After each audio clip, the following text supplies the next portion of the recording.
Today, I am going to talk to you about the only plugins that your business needs for your WordPress site. I'm asked about this a lot. What plugins should I add?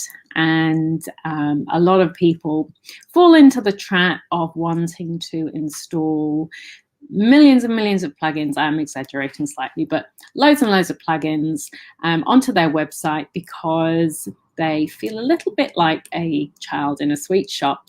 They see all these wonderful, wonderful plugins that you can add, and they all do something a little bit different, and it's a bit like having lots of toys. The downside of installing too many plugins is that it will inject new code into your site and it can slow your site down. So that's why we need to be really, really careful about the plugins that we install into our WordPress website, and only choose the ones that we absolutely need and make sure that they are well coded and aren't going to upset the site. The other thing to think about is that every time you inject new code in the form of a plugin into your website, you're adding a new variable, and there's no guarantees that it won't be one that may conflict with what you already have installed on your site. And conflicts can cause all sorts of weird and wonderful things to happen and stop your website performing as it should. So we need to install plugins with caution. But there are some that I highly recommend, and they really are must-haves. So what I want to do is go ahead and share my screen and just talk you through the different plugins that are installed in one of my demo sites. So I will do that. So just for those people joining me now, the purpose of this particular tutorial is just to have a run through of the plugins that are must-haves. And as I was saying in my previous stream, before I realized I'm actually not streaming in all the places I normally do, so I tried to stream again. So anyway, what I was saying previously was that you can be a little bit like a child in a sweet shop when it comes to plugins. When you realize how many are out there that you can use, it's quite, there's a tendency to want to install as many as you can and play with them all. But the problem with that is that every time you install a new plugin, you're basically injecting more code into your website, which can then slow your website down, but also it can conflict with other plugins because it's very difficult for one plugin developer to test every single other formula or combination of plugins that are on the market to see whether it's compatible or not. So the more plugins you have, the more risk you have of compatibility issues, and that can result in some very strange behaviors with your website on the front end for visitors. So proceed with caution. I'm now going to share my screen with you, and I'm going to just show you my top pick of plugins and the reasons why I have them. So let me just share that now. Okay, here we go. So what you can hopefully see here is my list of plugins. And if we scroll through, the first one that I install is I've got a connection timeout there. That's okay. I'm just going to refresh that page. Okay.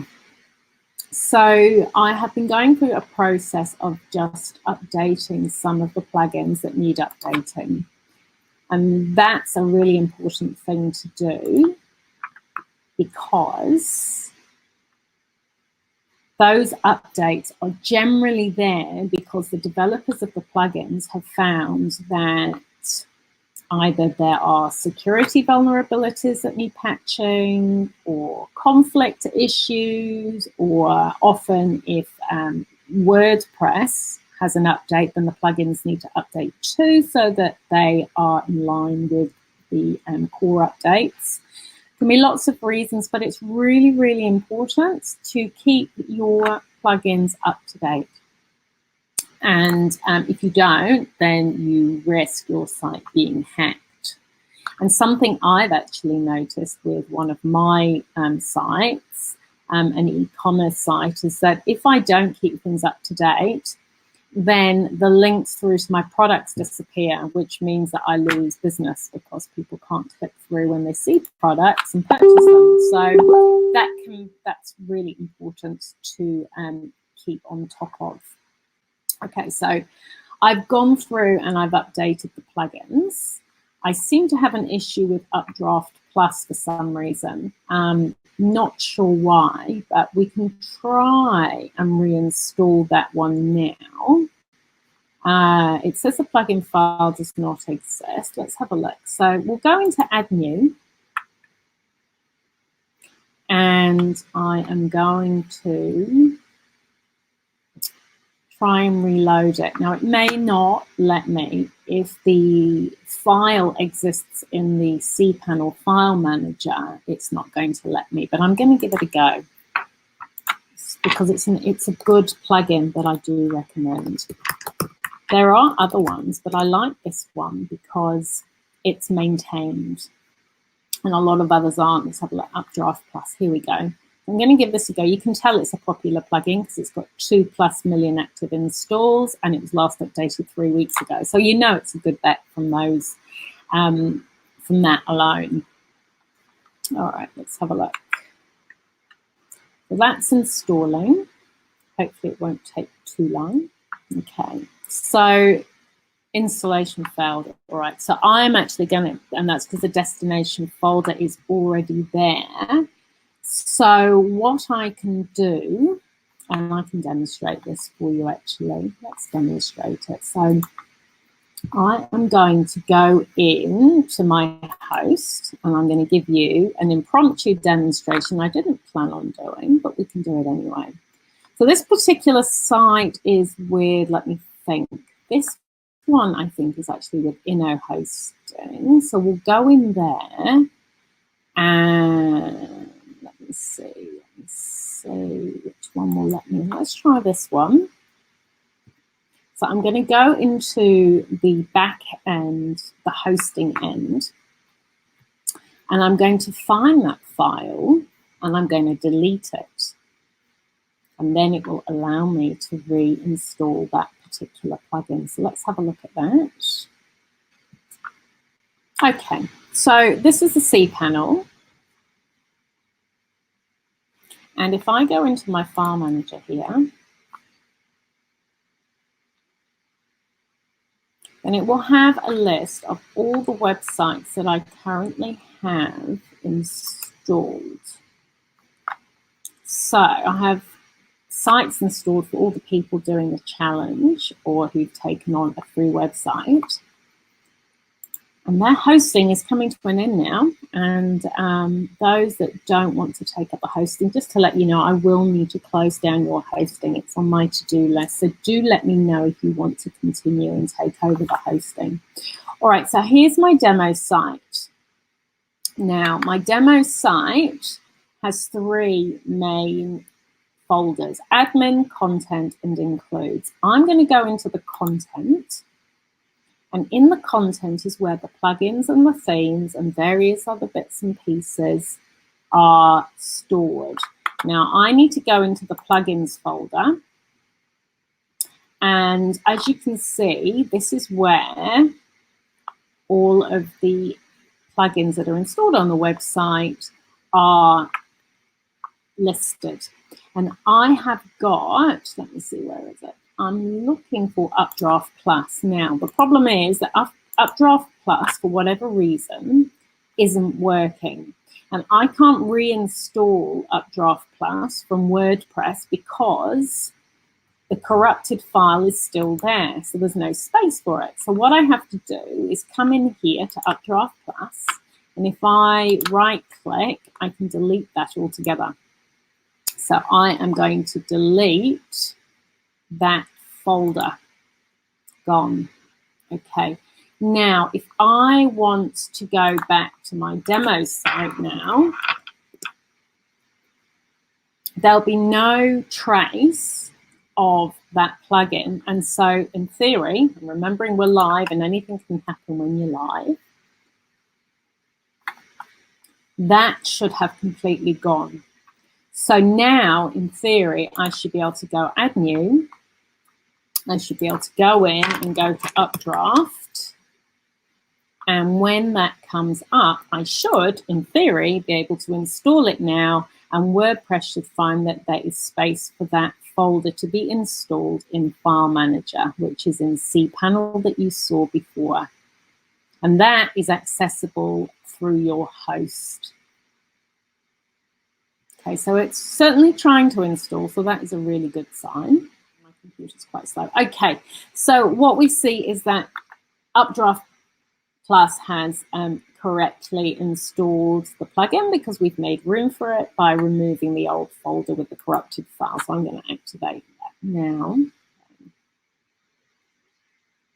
Right, okay, so let's just go through and have a look at the different plugins that I have got installed. So the first one I have installed is the Classic Editor, and that basically makes the pages much easier to navigate and the posts much easier to navigate than they are since Gutenberg was introduced in WordPress. Now, what Gutenberg does is it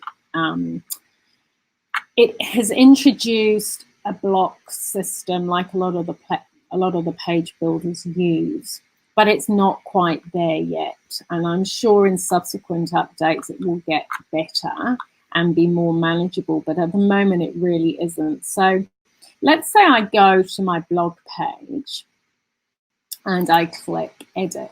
I'll show you what it looks like once you've got this plugin installed. Okay, now this is how it looked before they introduced Gutenberg into WordPress. So you have the ability to edit a page, add a new page. You can type whatever you like in here with your what you see or WYSYG acronym. And it's all pretty simple. Here's your visual here. And if you want to have a look at how that is created as an HTML document, that doesn't really help us there. Let's just add a few things in so you can see the difference. So if I put a few, even just a few carriage returns in there, then that's what the HTML looks like. So what you write gets converted into HTML in the text view. And that's what as designers and developers are used to seeing. So when they introduced Gutenberg, and we'll go back to the plugins, and you can see what all this is like. You have the featured image, you can add here. Everything's pretty simple and familiar, and it's what we're used to. If I go back into the plugin and I deactivate the Classic Editor, which I'm going to do here, and I go in here and I'll purge everything. And then I'm just going to go back to that page that we were on, which we have here. Now, what you see is something completely different. This is the joys of Gutenberg. Welcome to the wonderful world of blocks. Click the plus, add block button to add new blocks, and so it goes on. Now, because I use Flotsam as a page builder, I don't need to use their really, really rudimentary block system. It's just not what I want to use. It's not particularly user-friendly. It's not intuitive, and most of us just don't like it. So I've got tabs here for different bits and pieces, but it's just not what we're used to. So the first thing we do, as standard, generally, is install the Classic Editor, put things back to what we're used to working with. So I'll go back there and I'll just reactivate that one. Okay, so that's the Classic Editor. That's a must-have as far as anybody who has been building for a while is concerned. That is a must-have. Okay. The next plugin that I recommend is Contact Form 7, which is a way of adding contact forms into your website. And that one, again, is it's a pretty standard plugin for contact forms. And by contact forms, I mean where you write your name and your email address, or you sign up for a newsletter, any of those sorts of opt-in forms. Generally, we use Contact Form 7. It's a free plugin and simple enough to use. There are pros and cons. Some of us feel that it is quite high on resources. It can drain resources, and it's not for people who need a contact form out of the box, because it does need some CSS, some cascading style sheet coding added to it to customize it as you need, and it's not that straightforward. So it's one that most web designers tend to use, and I can do a tutorial on the customization coding that you can use to get it as you want. The alternatives are really going to be either an integration like MailChimp, but I'm not a fan of the forms that you can integrate via MailChimp at all. MailerLite I am playing with at the moment. That one may well be a good option to use, and that links straight up to your newsletter or your customer CRM, customer relationship management software for sending out newsletters, for collecting subscribers and all the rest of it. So watch this space. I'll let you know how I go with MailerLite. So far, I really like it. But Contact Form 7 is normally the gold standard for contact forms, rightly or wrongly. It's what people generally use. That's not to say it's the best. Then you normally have a caching plugin. What the caching plugin does is, for anyone that visits your site, certain resources are retained in the memory of your browser, so that when you revisit the site or you load another page, it doesn't have to load everything from scratch. It's already kept in the memory, if you like, the basics, so that moving from page to page or reloading after you've visited once before becomes much faster. So it really is a must for visitors and for site performance, but it also does have some issues too, in that if you're editing your site, then using a caching plugin can mean that you've made edits that hang around when you actually, or should I say, you make changes and they don't show, or old stuff hangs around because it's been cached. So you really need to be either deactivating your caching plugin while you're building your site, or be aware and flush your browser cache. And you can do that with this particular one. Lightspeed cache is what works best with the web hosting environment that this particular site is served on. But you can go in here and purge all, and that will clear the cache. And what you see is what you have in live time, rather than a historical view of things. So hopefully that makes sense. Ignore this one. That one is purely there if you want people to be able to log into a particular site using social networks like Facebook or Google, then that's what that's for. I probably won't use that for this particular site, so I'll probably delete it. We've talked about Updraft Plus in the sense that it was a corrupted file, and we went through a process of reinstalling it. But what it actually is it's a backup plugin, and it's really good because you can set the plugin to take backups automatically as often as you like. Just be aware that if you are backing up to your servers, you could fill up your space very quickly. So what Updraft Plus does is it gives you the option to back up to Amazon, Dropbox, Google Drive, Rackspace, and some other ones as well. And that would be a much better option. And obviously backing up your site is essential, and hence this particular plugin is essential. We can ignore white label CMS. That's very specific to these demo sites. WooCommerce is an absolute must if you are planning on having a store or selling any sort of products. We can ignore these sidebars. That adds extra functionality, but I certainly wouldn't class that as an essential plugin. I would class WordFence as essential. I've used lots of different ones, and that one is definitely my favorite. It basically is an antivirus, firewall, and malware scan plugin, which you really need. It can take a little bit of configuration depending on your hosting environment, but normally there are step-by-step rules, that step-by-step instructions that show you how to achieve that pretty easily. And the only other one, we can ignore this one, but the only other one that I always install as standard is WPS Hide Login. And the reason for that is that your standard login to get to the back end here is what you can see here, which is the site name and then WP admin. So by hiding this, it stops bots and hackers being able to try and get into your site, because they can no longer assume that it's going to be the usual WP-admin in the URL in order to log into your site. So that's why that one is there. And this particular plugin enables you to pick whatever you like. So it might be Sharon is awesome. So it would be demosite.kemwpchallenge.com/Sharon is awesome. No one's going to pick that one unless you announce it on a live.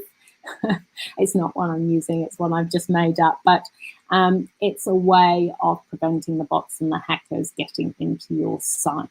So it's a really good one to have. I did have a situation where I didn't have this particular plugin installed, and as a consequence, I had someone constantly trying to get into my site. And to cut a long story short, what it did was completely exhaust all of my credits for my, can't remember which customer relations management software I was using at the time, whether it was MailChimp or can't remember, but it was one of those anyway. And I had so many credits, they all got used up because someone was trying to get into my site. So I had to install this particular plugin on all my sites, and then that stopped. So that is a quick rundown of all the plugins that I would recommend as standard on every website. You will have others as well, depending on the functionality extensions that are required, but those are your absolute minimum. And just one more word of caution, just remember, the more plugins you have, the more you're draining your resources, and you will slow down your site and also risk compatibility issues, and it can affect how other plugins and how your website overall performs. So this has been a very one-sided conversation, I have to say. I really hope that next week when I go live again, I see some of you and can have a little bit of a dialogue, because that is so much better for everybody. If you're watching this on the replay, thank you so much for tuning in. And if you have any comments, please leave those in the comment box below.